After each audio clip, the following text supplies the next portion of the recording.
Nearly $80 million worth of cocaine has been stopped from coming into the United States. Yeah, John and Rashi, the FBI showed up early and in force. The Texas Department of Public Safety has been ordered to strictly enforce. It started at 2:17 p.m. on a Saturday afternoon on a quiet highway outside San Antonio, Texas. Federal agents were running a routine commercial vehicle checkpoint when they stopped a refrigerated semi-truck carrying fresh produce. Nothing about the scene suggested danger. The truck belonged to Atlas National Logistics, one of the most respected transportation companies in the United States. Atlas National was not a small or suspicious company. It ranked in the top 2% of logistics carriers nationwide and held contracts with major retailers like Walmart, Costco, and Kroger. The company had clean audits, proper certifications, and a flawless safety record. The driver cooperated calmly, handing over paperwork that listed 25 tons of lettuce and tomatoes headed to a Midwest distribution center. Everything appeared normal. However, a K9 unit inspecting the truck reacted near the rear axle and refused to move. This immediately raised suspicion. Agents unloaded the produce and inspected the trailer walls and ceiling, but nothing seemed out of place. Still, the dog's alert could not be ignored. A mobile density scanner was brought in, and it revealed something unusual beneath the floor of the trailer. The flooring was significantly thicker than standard manufacturing specifications. When agents removed the panels, they discovered a hidden hydraulic compartment. Inside were 100 kilograms of vacuum-sealed methamphetamine stacked with extreme precision. The street value of the drugs exceeded $8 million. U.S. Customs and Border Protection made history with the largest fentanyl bust ever. Nearly 650 pounds of the illegal drugs, fentanyl and methamphetamine. What began as a routine inspection instantly became a major federal investigation. The driver was arrested, but during questioning it became clear he had no knowledge of the drugs. His record was spotless. He had passed every drug test and he had driven the same route for years. The hidden compartment could only be accessed through a complex process that required insider knowledge. The truck had been engineered to transport drugs without the driver ever knowing. This discovery changed everything. Investigators realized this was not a one-time smuggling attempt. It was part of a large-scale system designed to move narcotics across the country while remaining invisible. As agents dug deeper, they uncovered a shocking truth. Atlas National Logistics was not infiltrated by a cartel. It was owned by one. Out of the company's fleet, around 150 trucks were completely legitimate, but approximately 100 trucks had been secretly modified at cartel-controlled facilities. These vehicles contained hidden compartments designed to bypass weigh stations, scanners, and inspection. Revealed details of major bust involving one of the most dangerous and powerful cartels in Mexico. More than 600 arrests were made. 133 of them were here in San Diego. The operation was protected not by violence but by influence. Investigators found that more than 20 officials connected to transportation oversight, zoning boards, and logistics regulation had quietly assisted the company. There were no obvious bribes. Instead, permits were fast-tracked, inspections were delayed, and concerns were ignored. This was corruption built into the system itself. The protection allowed Atlas National to operate a warehouse in Corpus Christi, Texas. Beneath that warehouse, federal agents discovered a reinforced underground tunnel stretching nearly 1,400 feet. The tunnel was fully equipped with lighting, ventilation, and rail systems capable of moving large quantities of cargo. Analysts estimated that 30 to 40 tons of narcotics passed through the tunnel every year. The tunnel fed the warehouse fed the trucks, and the trucks fed the American drug market. This was not temporary smuggling. It was a permanent gateway. The federal response was swift and massive. Andrew, this was a 6-month operation called Project Python.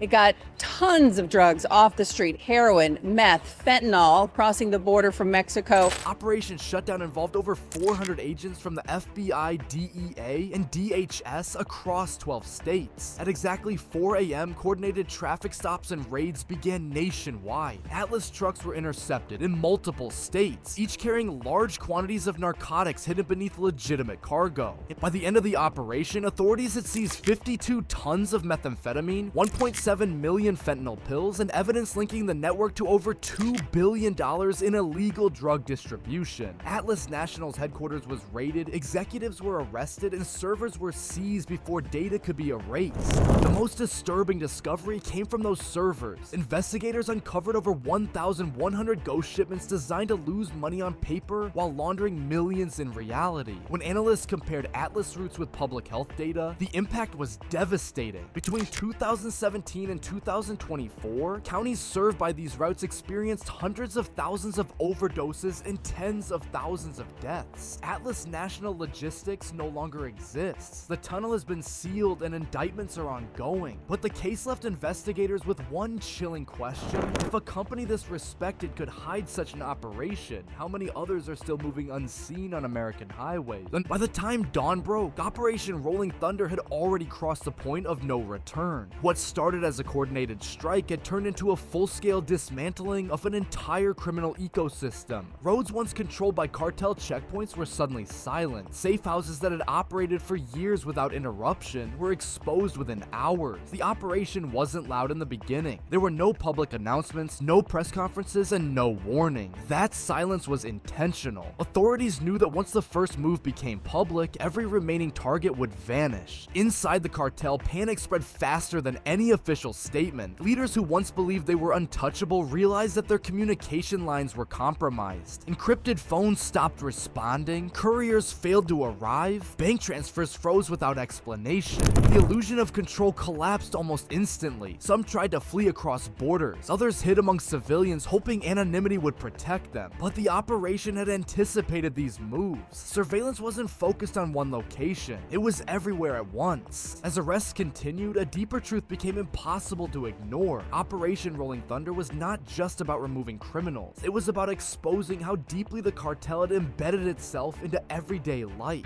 Businesses that looked legitimate on the surface were revealed as laundering hubs. Transport companies were moving more than legal cargo. Even quiet rural properties turned out to be key logistical centers. The cartel wasn't operating alongside society, it was operating inside it. What made this phase of the operation different was patience. Instead of rushing for dramatic arrests, investigators allowed certain networks to keep running, just long enough to expose everyone connected to them. Every call, every payment, every meeting became another thread pulled loose. When the arrests came, they came with evidence so complete that denial became meaningless.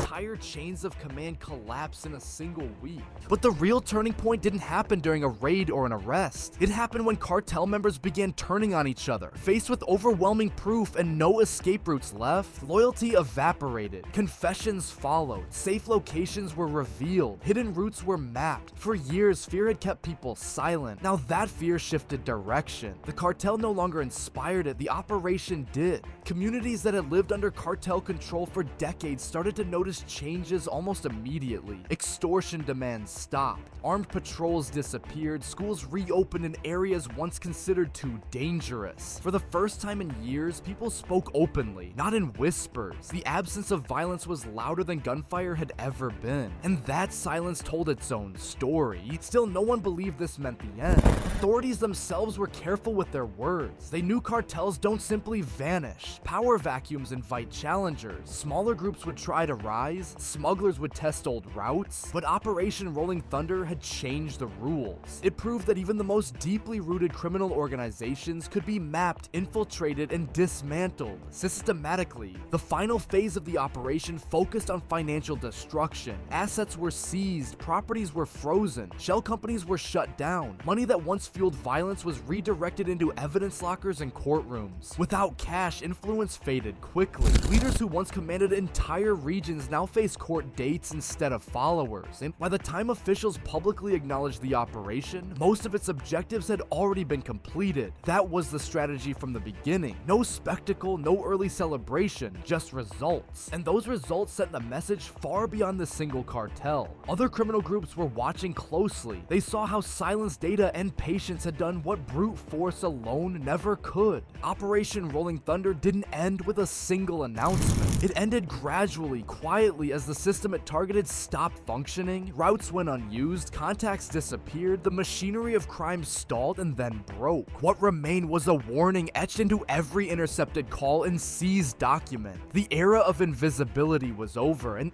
that's the real legacy of this operation. Not just arrests, not just seizures, but the realization that no network is too complex, no structure too hidden, and no empire too powerful to fall. Rolling Thunder didn't just strike once, it changed the weather permanently,